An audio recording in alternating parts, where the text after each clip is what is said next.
GLF's Brave New World welcomes you back to the second session of the day.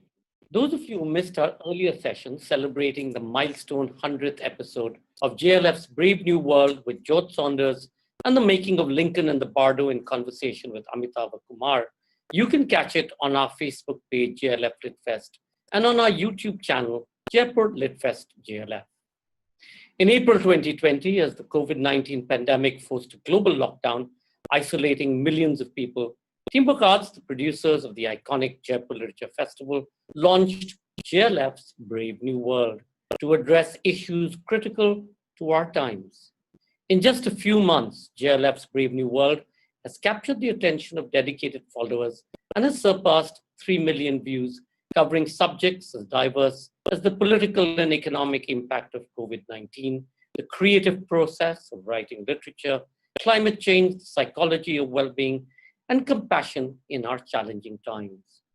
The series has hosted nearly 200 speakers, including Nobel laureates, Man Booker, Pulitzer, Commonwealth, Sahitya Academy, DSC, JCB, and Crossword Prize-winning authors, including Colm Toibin, His Holiness the 14th Dalai Lama, Elizabeth Gilbert, Jhumpa Lahiri, Margaret Atwood, Neil Gaiman, Orhan Pamuk, Paul Muldoon, Peter Carey, Peter Morgan, Shashi Tharoor, Dr. Siddhartha Mukherjee, and many others. Our official radio partner is Red FM Bajate Raho.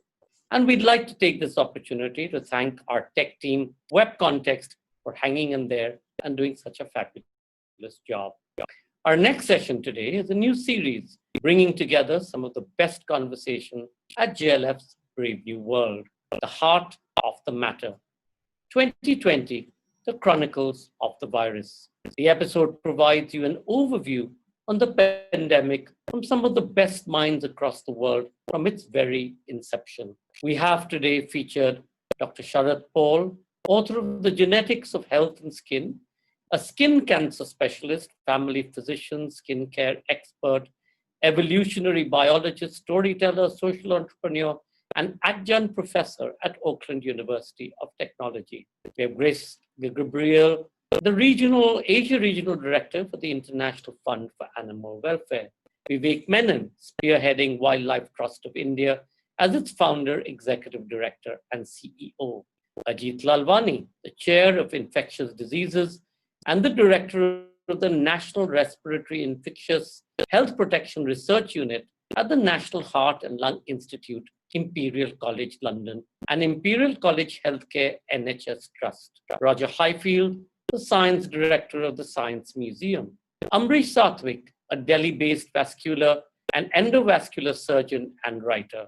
Aruna Vasavana translates classic, modern, and contemporary fiction and non-fiction from Bangladesh, India into English. Dr. Siddhartha Mukherjee is the author of The Emperor of All Maladies, a biography of cancer, winner of the 2011 Pulitzer Prize.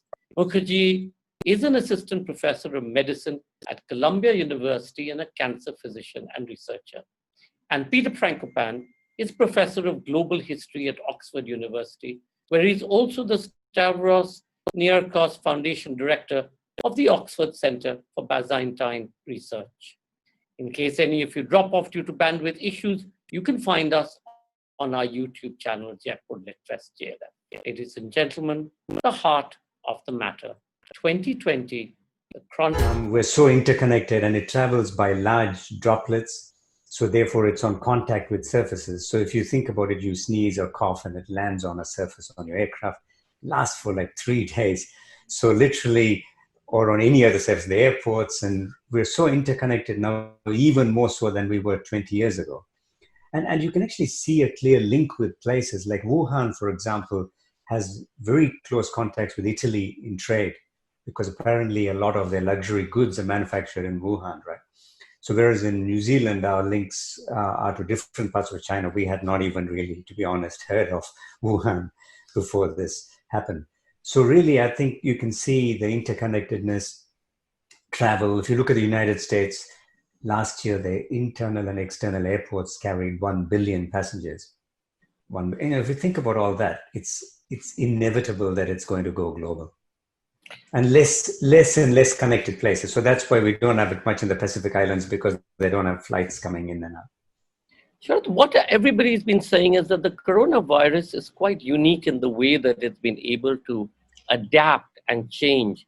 Is that true? And does it have an innate intelligence built into it? I think all viruses do to some degree, or all microbes do. I think you have to stop and think about, firstly, everything works on natural selection. So you have to think about think like a virus. So if you think like a virus, then you are thinking, how do I actually spread? So for a start, you don't want to be. So the mutations are based on density, in my view, to a large degree. And this has been a bit overlooked. So for example, what I'm trying to get at is, let's just say you were in a school bus and you were in a place where there were only 5 kids in a school bus. If you infected all of them and you kill them all, then you have no future yourself as a virus. So generally in more sparsely populated places like New Zealand or Australia or Iceland or whatever, you can even say Germany, that you may find that our death rates are lower, because also our incidence is much lower. Density, the virulence of the virus rather, is lower. Whereas in places which have lots of people, it can be more virulent because it can afford to actually kill more people. And I think, so that's how viruses mutate. What's interesting with these is actually the mutation rates for COVID is not higher than many other viruses, but it's very typical of this kind of a coronavirus. They generally mutate, but the mutations are what we call stable mutations, which means they're not really changing dramatically, but they're changing just subtly. But what I was finding interesting is The Crown of Thorns, the title we chose, was really on a new book I'm writing on pandemics and this one. And really, one of the things was, if you look at the plague in 1300s, which killed 50% of Europe, basically it came from rat-infested and flea-infested rats from ships. Again, it was because of interconnectedness from trade. They were bringing grain from Egypt and here and there, and rats were infested with fleas. And then when the rats die, the rats infect humans because they're in close proximity. And what people had thought was, they thought that, okay, 2 weeks it takes for the rats to get rat colony to be fully infected. And then apparently the fleas then fast for about 2 to 3 days before they look for new hosts. And humans were conveniently located on the ships. So, and then it took 6 days for humans to get infected. So when people calculated all this, they came up with 30 days where you should be in isolation. And that was called Trentino, because in Italian it has 30. When any pandemic comes, there's always naturally a lot of conspiracy theories and things like that. But we know this much is true. We know that it didn't come because of 5G, which was a big conspiracy theory. We know that it's also natural selection. Like, we can see this virus has changed over time from bats over 20 years. So in other words, what it means is that this virus actually evolved naturally. And it possibly recombined with another virus, which was either found in pangolins. But my thing, which hasn't come out a lot in the media, is my suspicion actually, industrialized farming has a much higher risk than just wild animals. So raccoons in China and Asia are farmed. And raccoons also carry these coronaviruses. And so I actually think personally that it's a recombination of a bat virus and probably either pangolin or raccoon virus. So it's like you can see the genetic pattern sort of merging and forming a new strain, which was then able to penetrate humans. It's the human activity that is pushing, shrinking wildlife habitats and pushing or forcefully bringing wild animals into our midst, which is not only destroying the ecosystem, destroying nature, we're destroying ourselves. So this is why One Health concept is so important. And for a long time, you and I, we conservationists have been arguing we need to reduce wildlife crime. We need to address the shrinking habitat. We're looking at it quite often from a species conservation and survival, species wild animal survival perspective. But I think COVID-19 has elevated this issue to the highest level for everyone to realize that, the health of ecosystem is affecting human health, is affecting global economy, and it is affecting also our, national and international security. Since China recognized that wildlife trading was the issue that started the COVID-19, instantly Chinese government shut down wildlife markets, shut down the trade, and currently the top level of government legislative body, the National People's Congress, has approved the decision to ban the trade, the consumption of wildlife for food. And that decision is indefinite until China revises its wildlife protection law. We need to be united. If wildlife crime is our common enemy, then we need to be united now more than ever to address this issue. Rather than, I'm really disheartened to see some politicians, outside of China trying to politicize this pandemic and use conspiracy theories or finger pointing and racial comments. That's really it not only it doesn't help, it hurts. It hurts the focus. It deflects the topic, and it kills people too, because we need to now be united and share information and help each other, help all the countries together to address this crisis. And I can't agree more, because it is a global illegal wildlife crisis. It is a global biodiversity crisis. It's a global pandemic.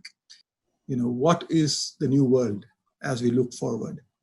Can we control our greed and exploitation of nature? And can we live in a little more holistic manner? Can China and India, two old civilizations, lead the world in this? Yeah, it's, in the past, or part of the reason that started this pandemic was some of the legal loopholes that allow wildlife farming for the trade of their parts and products.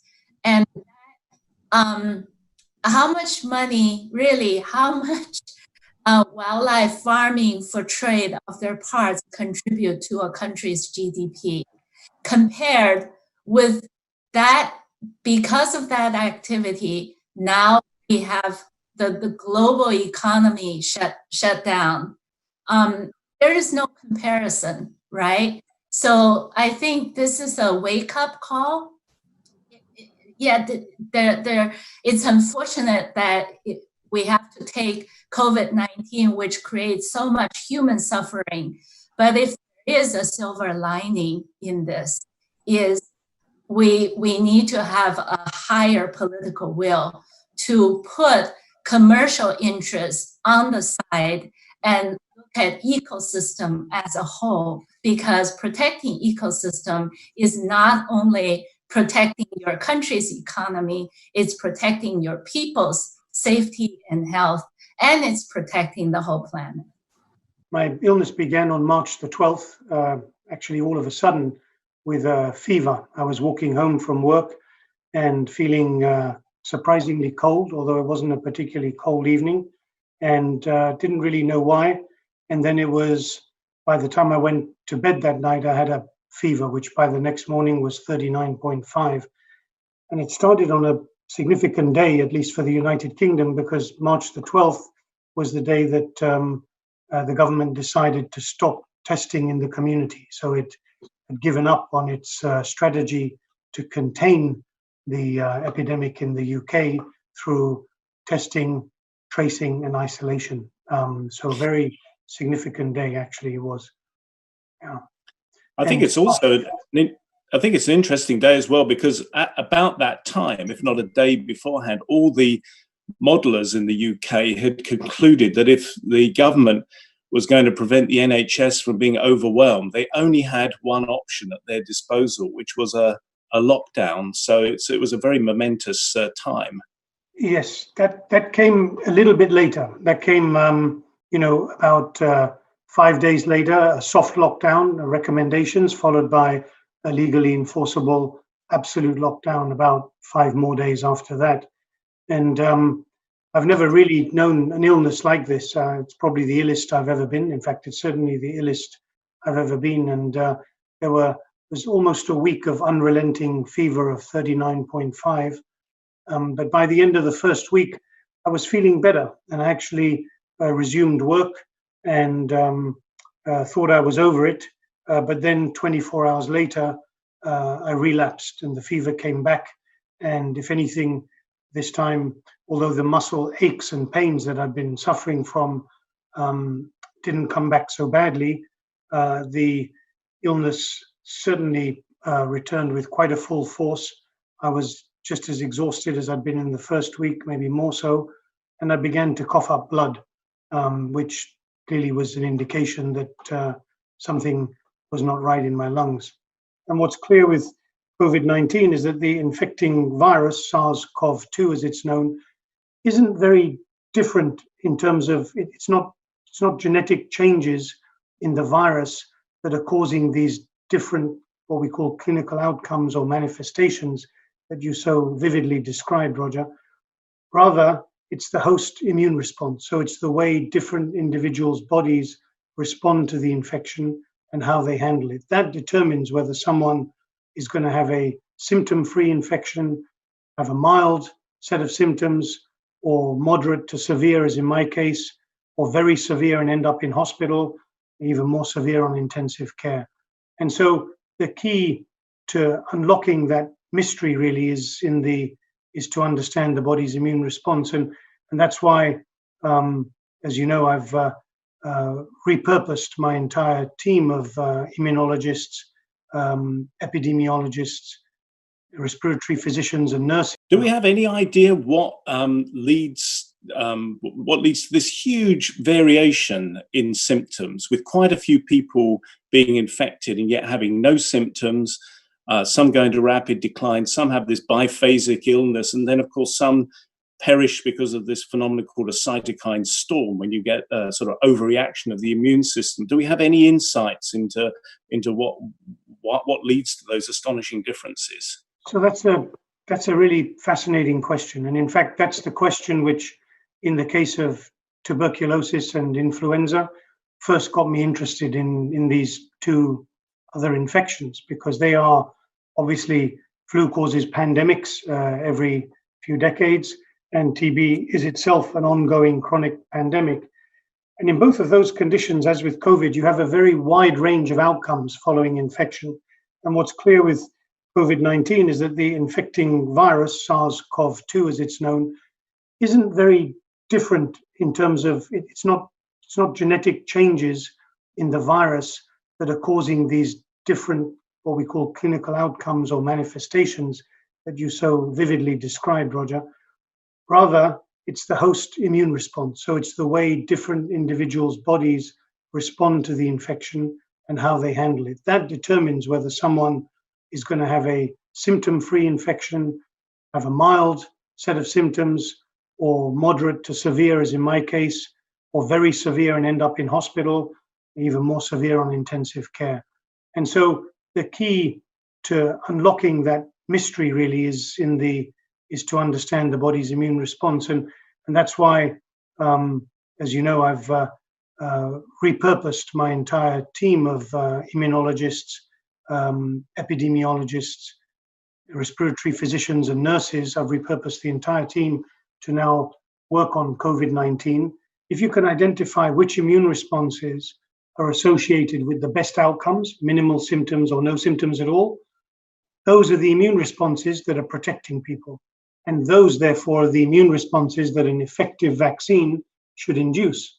And if you can identify those immune responses, what we call correlates of protection, you can then guide and accelerate vaccine development. And we hope to have results of that type within a few months, by which time, late summer, many vaccines will be entering clinical trials.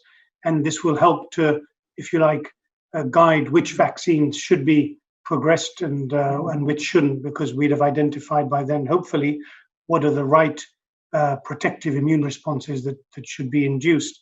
But to answer that question, to find those immune responses is quite a piece of work.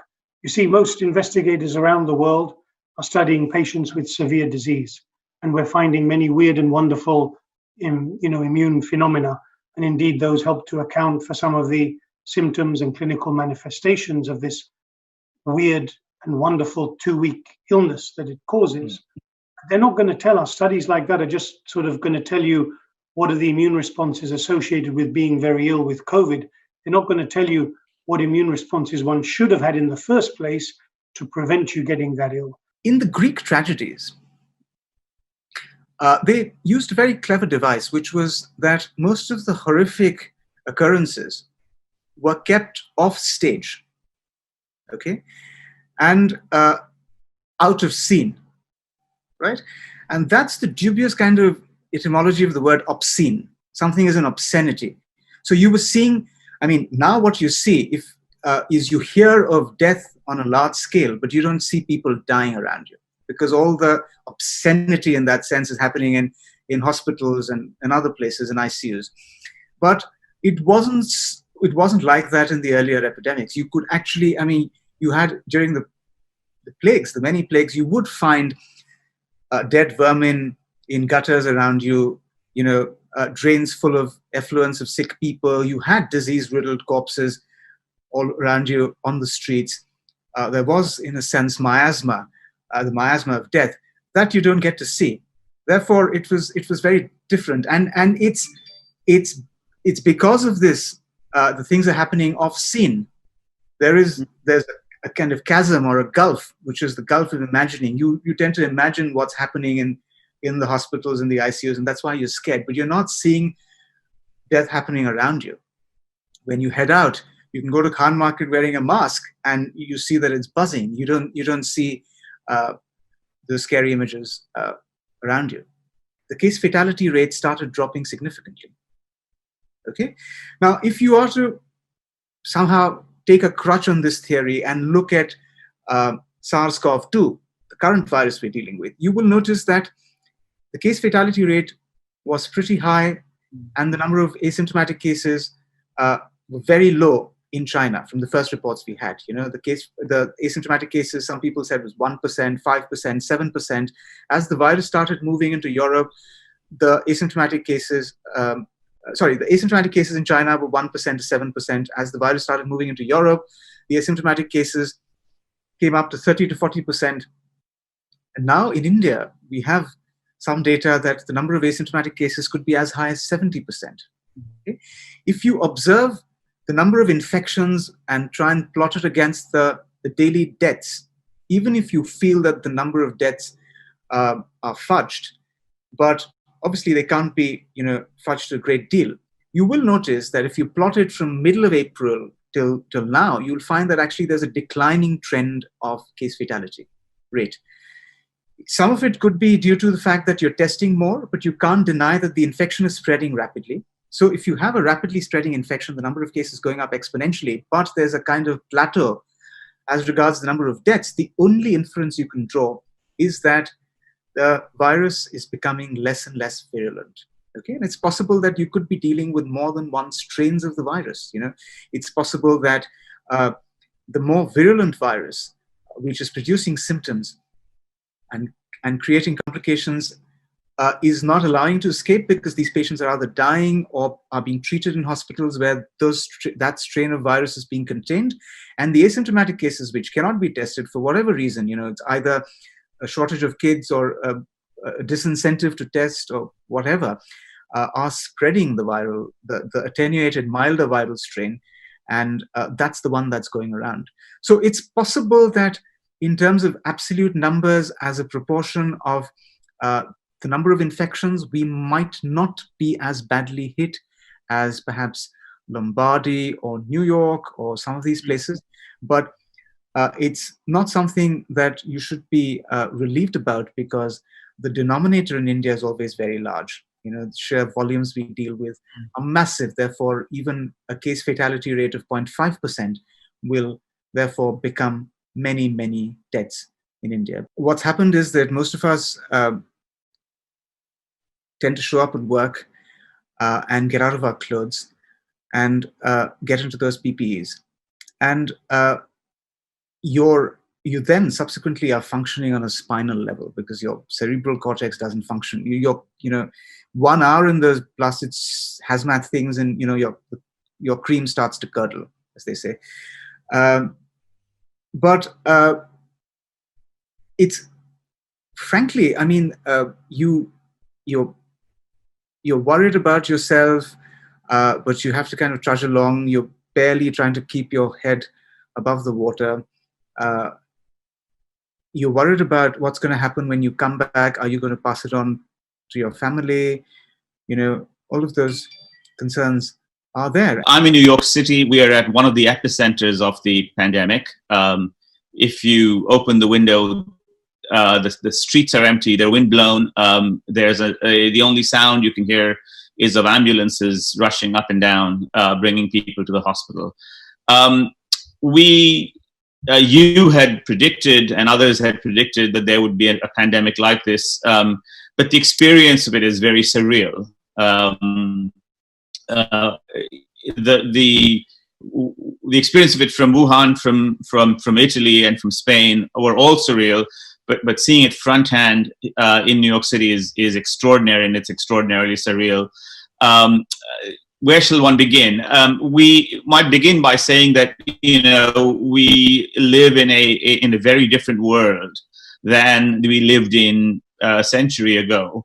Global travel is part of our world. Global economies are part of were part of our bread and butter.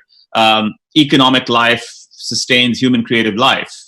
And we made deeper and deeper dives into a world where travel and movement was just assumed as part of human life. The first case in the United States was reported in January. It was a 35-year-old man who came back from visiting his relatives or friends in Wuhan, and went to a small clinic in Washington State and presented with a dry cough. We, as a country, knew that this was coming. I would say, I've spoken many times about it, we were desperately unprepared. We were caught by surprise, although we should not have been caught by surprise. We are now doing a lot of genetic analysis on the virus and learning that, in fact, the virus had probably begun to circulate in New York City even by the early part of February. So for the United States, we were about a month behind the ball. And then there were several failings, including the failings of screening and finding the virus. If you take a very global picture of this, if you pan back from all the details, it's a reminder that we created a global world worried about bioterrorism, but didn't worry enough about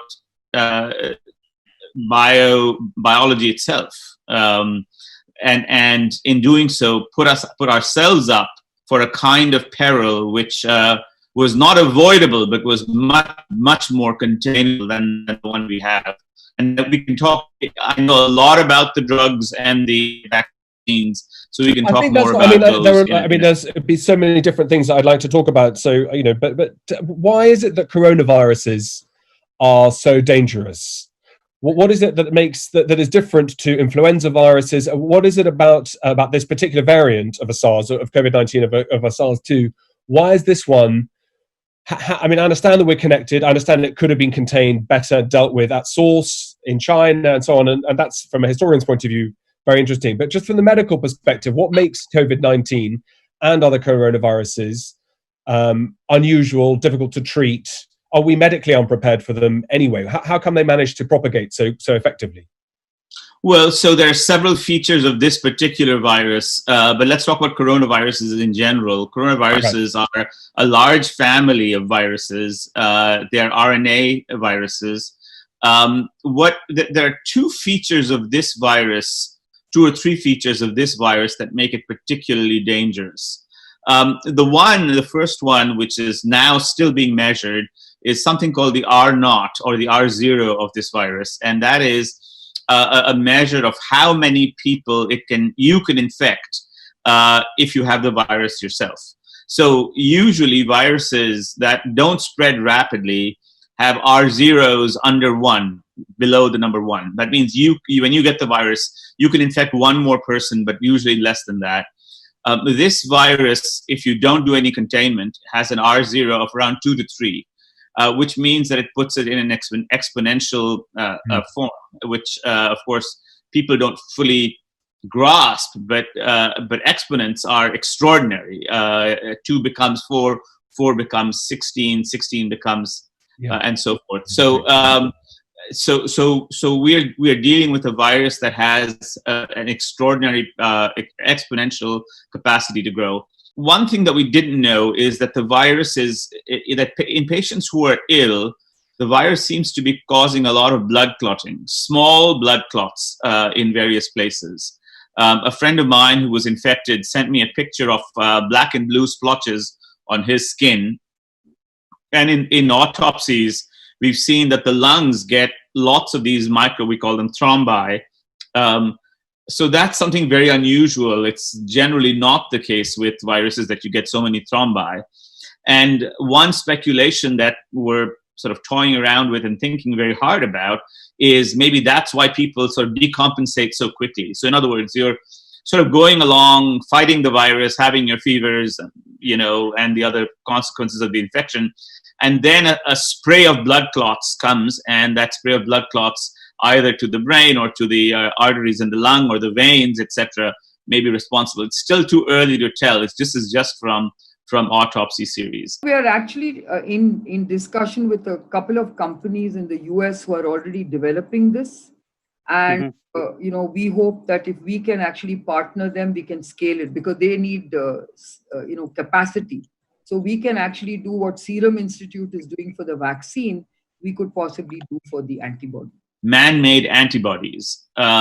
We know that these are likely to work because if you take a person who's got the infection and has recovered from the infection, if you take their antibodies and you transfer them to a person who's acutely ill, in a small study in JAMA, it showed that those patients would recover. So there is a possibility. So there's a race to make these antibodies around the world. There are many people who are trying to make them. Actually, I am in conversation with the Gates Foundation to try to make these antibodies in India in collaboration with Biocon, with Kiran Shaw at Biocon. And we're actually having another conversation tomorrow. We're working overnight to get these going. These take time to make. These are not as quick as making a drug, like an aspirin or a Tylenol, which, or repurposing a human drug.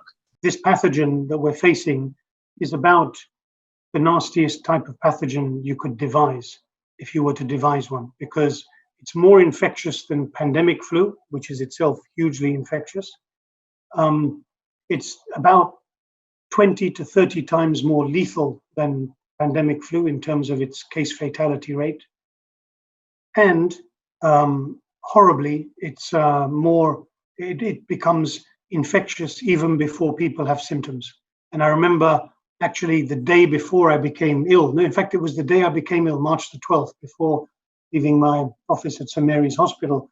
I read a preprint of a paper, and this was the first time I'd ever read a scientific paper that actually left me feeling depressed. And the paper pointed out for the first time that people with COVID-19 are infectious for 2 days before they even develop symptoms. And this just makes it extremely difficult to control. So we should be under no illusion as to what a serious enemy this is. And I think when people see the death rates accruing around the world, they are left in no illusion about that. And I think overall, there are three key attributes of humanity that lead me to feel that there is an end in sight and that we will find a solution. And I think the first of these is that human beings have had over millennia a great capacity to endure a lot of suffering. And this pandemic is causing that, and it's going to go on causing that. And if it gets a head of steam behind it in the developing world, it'll cause it on an unimaginable scale. The second attribute, I think, of humanity is adaptability. We're an extraordinarily adaptable species, and we've adapted to all kinds of situations in the past. And with that comes resilience. So I think this means that we will be able to, we've got capacity for suffering, as we've seen, we've got capacity to adapt and cope with situations and perhaps be more resilient than we imagine. And thirdly and lastly, there's a lot of ingenuity. Humankind is very ingenious, and you see this at times, particularly when we're under the greatest threat. You look at each of the world wars, the rate of innovation, of inventions, of advancement of science in those 5-year bursts is phenomenal. And that's exactly what we're seeing now globally.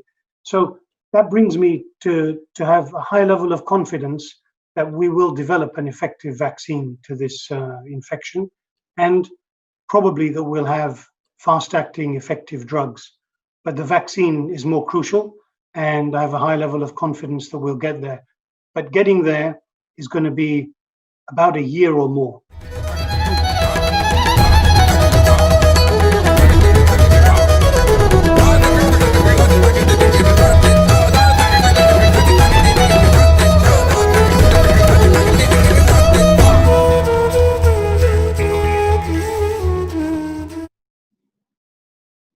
Hope you all enjoyed that collective analysis, opinions, and perspectives on COVID-19, which we put together from episodes from April, ever since we started JLF's Brave New World. We thank our official radio partners, Red FM, Bajate Raho. Please do remember to log in on Friday, the 31st of July, for another set of great sessions. We begin with a little bit of Stephen Fry in conversation with Anandita Ghosh. Stephen Fry is the world's best-known actor and comedian. But when he arrived at Cambridge, he was a convicted thief, an addict, and a failed suicide. Convinced that he would be expelled, and instead, the university life offered him love and the chance to entertain. He befriended bright young things like Hugh Laurie and actress Emma Thompson. Here, Fry talks about his life and work with Mint Lounge editor Anandita Ghosh, as he tells us the hilarious and compelling stories of how he took his first step in the world of theater, radio, television, and film. This will be at 7 p.m. Indian Standard Time, 2:30 p.m. British Summer Time, and 9:30 a.m. Eastern Daylight Time.